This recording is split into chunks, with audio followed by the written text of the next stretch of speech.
Salam The One Minute of Law Studies. Jumpa lagi di kanal YouTube ini. Kita akan melanjutkan pembahasan tentang politik hukum. Jadi kami sampaikan kembali, pembahasan ini adalah ringkasan dari perkuliahan politik hukum pada program studi Magister Hukum Universitas Borobudur, Jakarta. Pembahasan ini merupakan eh, kuliah lanjutan ya, kuliah ketiga dan empat.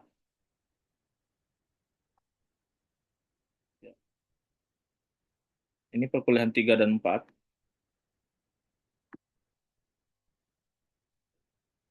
Sebelumnya kita sudah membahas tentang konsep dasar politik hukum.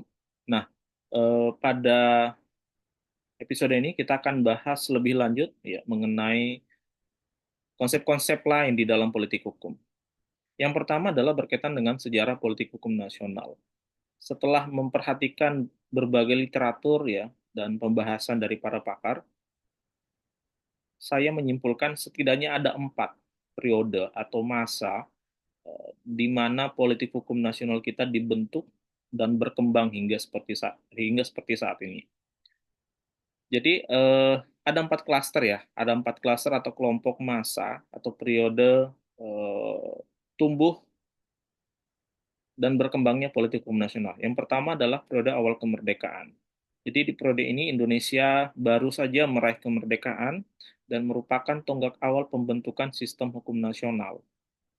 Nah, ciri utama di periode ini adalah politik hukum nasional kita berupaya menyintesis atau menyusun tatanan hukum kita yang berasal dari 3 sistem hukum yang ada pada saat itu, yaitu sistem kolonial, kemudian sistem hukum berbasis agama, dan sistem hukum adat. Nah, ketiga sistem ini pada dasarnya telah berinteraksi dalam proses perjalanan bangsa kita sebelum kemerdekaan hingga kemudian mencapai kemerdekaan. Kita ketahui bahwa sebelum merdeka, masing-masing daerah di Nusantara itu telah memiliki tatanan adatnya masing-masing. Dan di daerah-daerah yang berbasis Islam misalnya, itu telah mengembangkan sistem-sistem peradilan berdasarkan prinsip-prinsip Islam. Misalnya di daerah Kalimantan Selatan, itu ada kerapatan Kodi, lalu ada Mahkamah Islam di Solo dan beberapa wilayah di Jawa, kemudian peradilan Serambi ya di Aceh dan beberapa daerah lain yang merupakan kantong atau basis umat Islam. Nah, ketiga tata hukum ini yang kemudian menjadi bahan utama pembentuk sistem hukum nasional. Nah, politik hukum kita pada saat itu berupaya menggabungkan ketiganya, meski kita ketahui bahwa di tahun-tahun itu belum banyak produk perundang-undangan yang menggambarkan bagaimana interaksi antar 3 tata hukum tadi. Akan tetapi, bibit dan proses pembentukannya sudah ada di awal kemerdekaan tadi. Lalu kemudian yang kedua ada masa Orde Lama yang secara umum dimulai dari 1950 sampai 1959. Ya, Undang-Undang Dasar sementara pada tahun 1950 itu menganut sistem kabinet parlementer. Nah, corak politik hukum di masa Orde Lama ini lebih eh, berkarakter terpimpin di mana kekuasaan kehakiman itu cenderung tidak mandiri karena ditempatkan berada di bawah eksekutif. Jadi eh, puncak kekuasaan eksekutif itu punya kewenangan yang sangat besar yang dalam banyak aspek dapat mempengaruhi proses peradilan pada saat itu. Lalu kemudian di masa Orde Baru, di sini ada penegasan bahwa sistem hukum nasional kita harus mengacu pada Pancasila dan Undang-Undang Dasar Republik Indonesia tahun 1945. Di sini juga ya di periode Mas Orde Baru ini juga kemudian dikenal dengan adanya haluan negara atau visi negara dalam pembangunan yang dikenal dengan garis-garis besar haluan negara, termasuk di dalamnya ada komponen penyempurnaan sistem hukum nasional. Dari periode ini juga dikenal adanya tata urutan perundang-undangan ya seperti yang kita ketahui saat ini. Kemudian eh, pada saat itu ya ada sesuatu yang kurang kurang menyenangkan sebenarnya ya dari sisi kehidupan demokrasi karena kebebasan berpendapat itu cenderung ditekan sedemikian rupa. Meskipun Indonesia itu ditegaskan sekali lagi sebagai negara hukum, bukan negara kekuasaan. Pada era Orde Baru ini berkembang suatu doktrin tentang fungsi hukum sebagai sarana perekayasa dan pembangunan nasional. Kita mungkin sudah sangat paham adanya teori hukum pembangunan dari Muhtar Kusumatmaja, itu lahirnya di masa Orde Baru dan menjadi masih relevan ya sampai saat ini terkait dengan bagaimana fungsi hukum sebagai sarana perekayasa dan pembangunan nasional. Nah, yang terakhir adalah masa reformasi, di mana di masa reformasi ini dilakukan tata ulang sistem hukum yang terlampau banyak dipengaruhi eksekutif. Jadi, lembaga peradilan coba ditempatkan kembali sebagai kekuasaan yang mandiri dari campur tangan legislatif maupun eksekutif.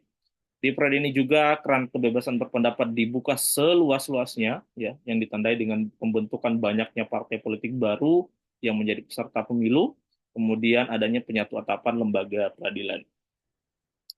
Dalam tata kelola pemerintahan diterapkan prinsip desentralisasi atau eh, pendelegasian sebagian kewenangan ya kepada pemerintah daerah, lalu adanya pemberian otonomi khusus untuk beberapa daerah dengan kekhasan ya baik karena faktor historis maupun karena faktor demografi seperti di Aceh dan Papua. Lalu di era reformasi juga dibentuk Mahkamah Konstitusi sebagai respons atas kebutuhan ya, di dalam dinamika negara hukum agar ada suatu lembaga peradilan yang bertugas sebagai the guardianship of constitution, the guardian of constitution, jadi penjaga konstitusi supaya aturan undang-undang yang diterbitkan itu tetap selaras dengan prinsip atau nilai-nilai yang dianut di dalam konstitusi. Rekan-rekan sekalian, bagaimana sesungguhnya konsepsi negara hukum kita di Indonesia? Konsep negara hukum di Indonesia itu dapat dilihat di pasal 1 ayat 3 Undang-Undang Dasar 45 yang menyatakan bahwa negara Indonesia adalah negara hukum. Nah, istilah negara hukum ini biasa disebut dengan Rechtsstaat atau the rule of law dan terkait juga dengan konsep nomokratos. Ya. Nomos itu artinya norma, kratos itu artinya kekuasaan yang berarti kekuasaan yang didasarkan atau bertumpu pada norma hukum yang berlaku. Adapun tokoh yang mengembangkan konsep negara hukum antara lain adalah AVDK ya dari Amerika, lalu ada Immanuel Kant, Paul Laban, Julius Stahl, dan Fichte itu Eropa kontinental. Nah, prinsip dasar di dalam negara hukum adalah hukum harus menjadi panglima atau hukum itu sebagai supremacy ya bagi negara dan bagi seluruh penyelenggara pemerintahan. Jadi ketika hukum menjadi panglima, maka seluruh penyelenggaraan kehidupan bermasyarakat, berbangsa dan bernegara itu tunduk pada prinsip dan norma hukum yang berlaku. Lembaga peradilan seperti Mahkamah Agung bertanggung jawab memastikan proses peradilan itu berjalan secara fair ya, mewujudkan keadilan, kepastian dan kemanfaatan dan juga adanya Mahkamah Konstitusi sebagai penjaga konstitusi negara ya, memastikan bahwa setiap produk undang-undang di bawah Undang-Undang Dasar itu selaras dengan nilai-nilai konstitusi yang ada. Jadi Mahkamah Konstitusi ini berperan menjaga cita hukum atau konsep ideal ya eh, hukum di Indonesia agar dapat terwujud apa yang termaktub dalam sila kelima Pancasila yaitu keadilan sosial bagi seluruh rakyat Indonesia. Jadi dengan adanya Mahkamah Konstitusi, maka setiap produk perundang-undangan yang nyata-nyata bertentangan dengan konstitusi dapat diuji dan atau dikoreksi supaya penerapannya tidak merugikan kepentingan masyarakat luas. Nah, di dalam konsep negara hukum, kekuasaan yudikatif merupakan satu dari tiga cabang kekuasaan yang sifatnya mandiri dan merdeka dari segala bentuk intervensi pihak lain. Karena itu, negara hukum menghendaki lembaga peradilan itu mandiri baik secara kelembagaan, baik dari sisi aparatur maupun dari sisi anggaran. Ini adalah kondisi ideal yang diharapkan dan mudah-mudahan negara peradilan kita di Indonesia pada saatnya nanti benar-benar mandiri secara utuh, baik dari kelembagaan, baik dari sisi sumber daya maupun dari sisi anggaran. Jika ketiga hal ini telah dijamin, maka cita negara hukum dan cita penegakan hukum yang dapat mewujudkan keadilan, kepastian, dan kemanfaatan benar-benar dapat terrealisasi, serta karena kemandirian itu sudah sepenuhnya diperoleh oleh lembaga yudikatif. Nah, AVDK mengemukakan bahwa the rule of law itu memiliki setidaknya 3 karakteristik. Yang pertama adalah supremacy of law atau hukum sebagai panglima. Jadi hukum itu adalah supremasi, dia yang tertinggi. Meskipun hukum itu dalam aspek tertentu dianggap sebagai produk politik, akan tetapi sekali produk politik itu menjadi hukum, maka kekuasaan politik, kekuasaan pemerintahan harus tunduk pada norma dan prinsip hukum yang ada. Lalu kemudian yang kedua adalah equality before the law. Negara harus memastikan bahwa setiap orang memiliki hak dan kesempatan yang sama untuk memperjuangkan kepentingan hukumnya di dalam maupun di luar pengadilan. Lalu ada due process of law, ini yang berarti bahwa negara menyiapkan sistem penegakan hukum yang menempatkan setiap orang dalam posisi praduga tidak bersalah, ya, sampai kemudian ada putusan pengadilan yang menyatakan dia bersalah atau tidak. Nah, dengan prinsip due process of law ini, maka ada kehati-hatian bagi aparatur hukum untuk melaksanakan semua tindakan-tindakan pro justisia, baik dari tingkat penyelidikan, penyidikan, penuntutan, persidangan, putusan, dan pelaksanaannya. Demikian juga dalam penegakan hukum perdata dan tata usaha negara, eh, masing-masing aparatur peradilan, ya, aparatur hukum bertindak secara hati-hati sampai kemudian terbukti bahwa salah satu pihak benar dan pihak lain salah, kita tidak boleh mengambil suatu sikap atau pretensi atau praduga bahwa si penggugat benar sementara si tergugat salah. Semuanya harus ditempatkan dalam posisi yang sama, diberikan kesempatan yang sama untuk membuktikan dalil-dalilnya sampai hakim mengambil suatu kesimpulan siapa pihak yang dimenangkan dan siapa pihak yang dikalahkan. Tidak jauh berbeda dengan AVDK, Julius Stahl menyatakan bahwa konsep negara hukum itu setidaknya mengandung 4 atau terdiri dari 4 variabel. Yang pertama adalah adanya perlindungan hak asasi manusia, yang kedua adanya pembagian kekuasaan, ya, eksekutif, legislatif, dan yudikatif, lalu adanya pemerintahan berdasarkan undang-undang, ya, di mana pemerintahan itu menjadikan undang-undang sebagai panglima, sebagai acuan, sebagai pedoman dalam melaksanakan fungsi dan tata kelola pemerintahan. Lalu kemudian adanya peradilan administrasi yang dimaksudkan untuk mengoreksi tindakan dari pejabat tata usaha negara yang dianggap oleh pihak tertentu itu tidak sesuai dengan asas-asas umum pemerintahan yang baik. Berikutnya, ada prinsip the rule of law menurut the International Commission of Jurists. Sebenarnya hampir sama, ya, dengan apa yang dikemukakan oleh Van Dijk, namun redaksinya memang sedikit berbeda. Kalau supremasi hukum dalam bahasa Van Dijk, dalam the International Commission of Jurists atau ICJ, itu dibahasakan negara harus tunduk pada hukum. Artinya, cabang-cabang kekuasaan negara, cabang-cabang kekuasaan pemerintahan, itu harus memperhatikan hukum, harus menjadikan hukum sebagai pedoman dalam bertindak. Kemudian, peradilan dilaksanakan secara bebas dan tidak memihak. Jadi, seluruh aparatur peradilan, baik hakim maupun non-hakim, wajib menjaga netralitas, wajib menjaga imparsialitas dalam menjalankan tugas pokok dan fungsinya. Kemudian, pemerintah menghormati hak-hak individu. Ya, pemerintah wajib, ya, memastikan bahwa kebijakan-kebijakannya, peraturan-peraturan yang diterbitkan itu menghormati hak-hak individu, seperti hak hidup, hak untuk mendapatkan pendidikan, kesehatan, hak untuk berpendapat, dan hak untuk privasi itu dihargai oleh negara, baik dalam hal peraturan maupun kebijakan yang dikeluarkan. Kemudian menurut Tahir Azhari ada beberapa prinsip negara hukum. Yang pertama, kekuasaan itu adalah amanah. Lalu yang kedua ada prinsip musyawarah, kemudian adanya nilai-nilai keadilan, adanya prinsip persamaan, lalu ada pengakuan dan perlindungan hak asasi manusia, peradilan yang bebas, ya, seperti yang kita bahas tadi, lalu kemudian perdamaian, ya, kesejahteraan dan ketaatan rakyat. Bagaimana dengan sistem politik Indonesia? Pada dasarnya sistem politik Indonesia dapat kita lihat di pasal 1 ayat 2 Undang-Undang Dasar tahun 1945 yang menyatakan bahwa kedaulatan berada di tangan rakyat dan dilaksanakan menurut Undang-Undang Dasar.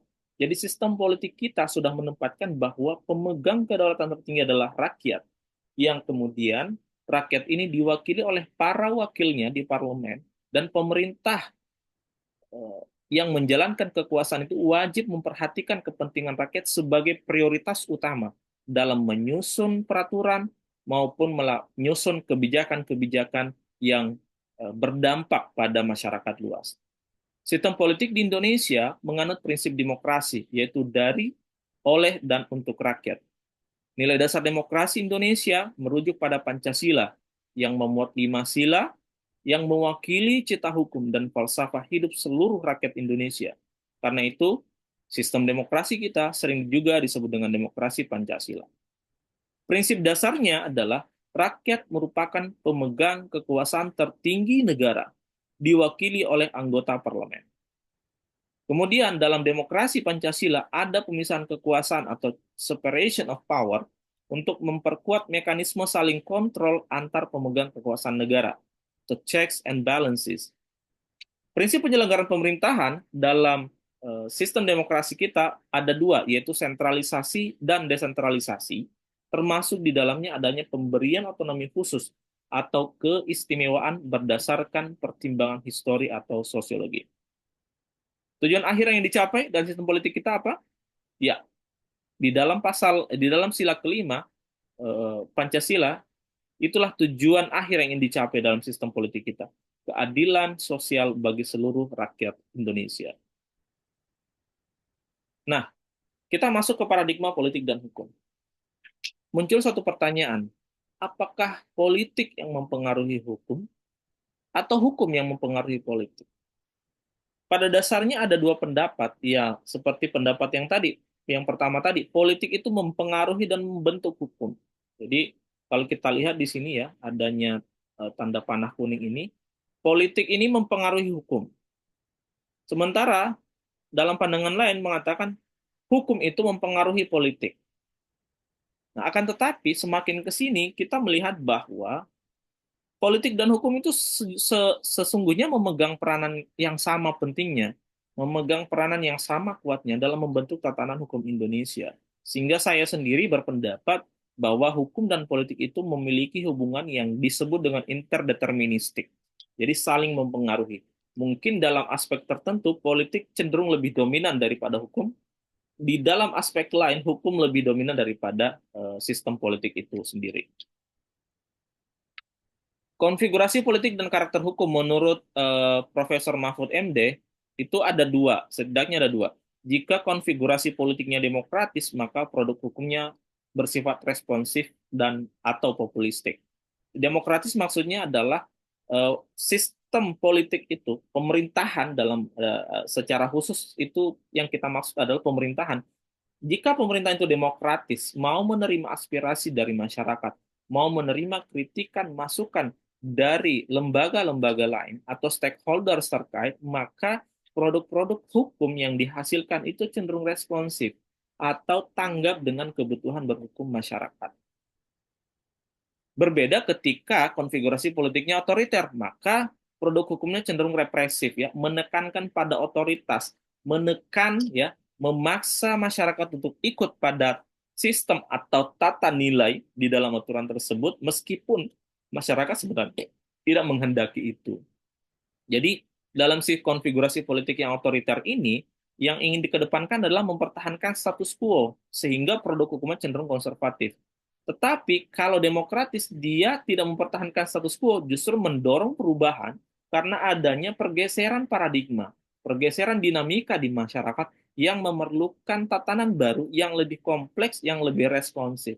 Sehingga dapat kita pahami bahwa jika konfigurasi politik itu demokratis, maka dia mampu menyerap aspirasi dari masyarakat untuk kemudian direfleksikan di dalam produk-produk hukum seperti undang-undang dan peraturan di bawah undang-undang.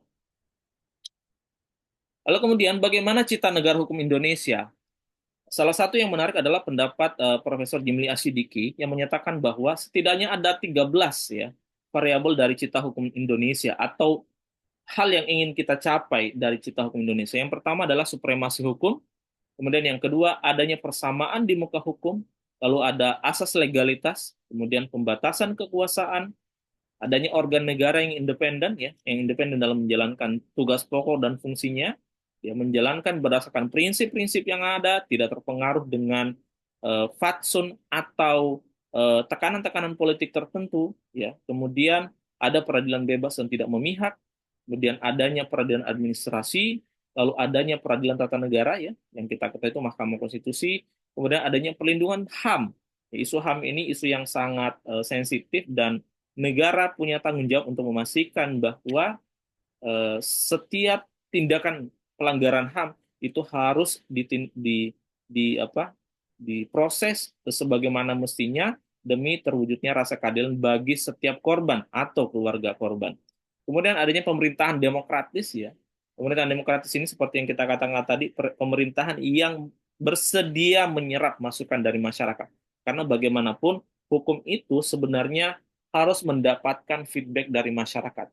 Masyarakat adalah subjek hukum terpenting yang harus diperhatikan oleh pemerintah supaya terwujud tatanan hukum ya, termasuk penegakan hukum yang dapat mewujudkan keadilan, kepastian dan kemanfaatan. Berikutnya adalah hukum sebagai sarana mewujudkan tujuan negara. Ya, sebagaimana yang kita bahas tadi ya, dalam teori hukum pembangunan, hukum harus menjadi panglima yang membimbing, memandu subsistem sosial lain seperti sistem politik, sistem ekonomi, sistem budaya, ya, itu untuk bersama-sama bergerak seiring supaya tujuan-tujuan negara tercapai. Apa tujuan negara tadi? Yaitu keadilan sosial bagi seluruh rakyat Indonesia. Kemudian di dalam negara hukum ada transparansi dan kontrol sosial sehingga pemerintah itu berjalan sebagaimana mestinya, setiap tindak tanduk pemerintah, produk yang dihasilkan, kebijakan yang dijalankan itu dapat dikontrol atau diawasi oleh lembaga lain dan terutama oleh masyarakat. Supaya apa? Supaya ada transparansi dan akuntabilitas dalam pelaksanaannya. Terakhir yang terpenting adalah negara hukum Indonesia adalah negara hukum yang berketuhanan. Karena pada dasarnya prinsip-prinsip dalam Pancasila, prinsip-prinsip dalam aturan hukum kita harus senantiasa bersendikan pada ketuhanan, yang berarti pula bahwa nilai-nilai ketuhanan seperti keadilan, keagungan, kemuliaan, penghargaan terhadap harkat dan martabat manusia itu senantiasa tercermin di dalam produk perundang-undangan, di dalam sikap, tata laku, dan nilai yang dianut oleh aparat hukum maupun pemerintahan supaya apa? Supaya hukum Indonesia ini benar-benar ada untuk mengabdi pada kepentingan seluruh rakyat Indonesia. Demikian pembahasan untuk politik hukum pada episode kali ini. Mudah-mudahan bermanfaat. Support terus kanal YouTube ini dengan subscribe, share, like, and comment. Demikian dari saya. Salam The One Minute of Law Studies.